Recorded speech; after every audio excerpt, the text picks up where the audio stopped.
സംസ്കൃതി ഖത്തറിന്റെ രജത ജൂബിലി ആഘോഷങ്ങളുടെ ഭാഗമായി സംഘടിപ്പിച്ച സംസ്കൃതി ഖത്തർ സാഹിത്യോത്സവം SLF 2025 സമാപിച്ചു.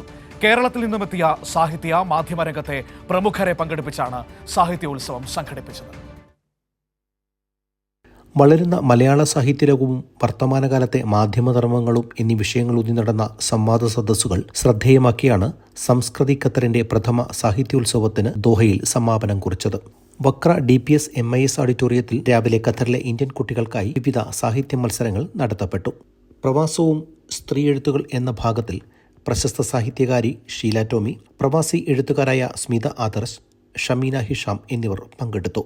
മലയാളത്തിലെ പ്രശസ്ത സാഹിത്യകാരന്മാരായ സുഭാഷ് ചന്ദ്രൻ, ഷീല ടോമി, PN ഗോപികൃഷ്ണൻ എന്നിവർ തങ്ങളുടെ എഴുത്തുരീതികളും സൃഷ്ടികളുടെ പിറവികളും കാഴ്ചപ്പാടുകളും വ്യക്തമാക്കിയ സാഹിത്യവേദി സദസ്സിന് പുതിയൊരനുഭവമായി മാറി.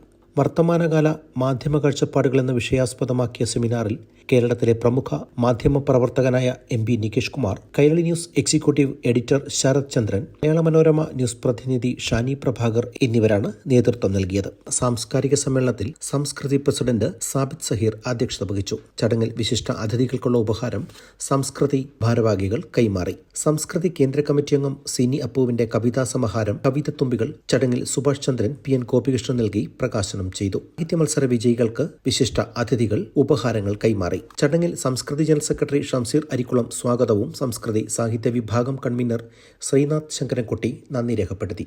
പ്രവാസ ലോകത്തെ വാരാന്ത്യ തിരക്കുകളിലും അഭൂതപൂർവമായ ജനപങ്കാളിത്തം കൊണ്ട് ശ്രദ്ധേയമാക്കിയാണ് പ്രഥമ സംസ്കൃതി സാഹിത്യോത്സവം 2025 ദോഹയിൽ കൊടിയിറങ്ങിയത്.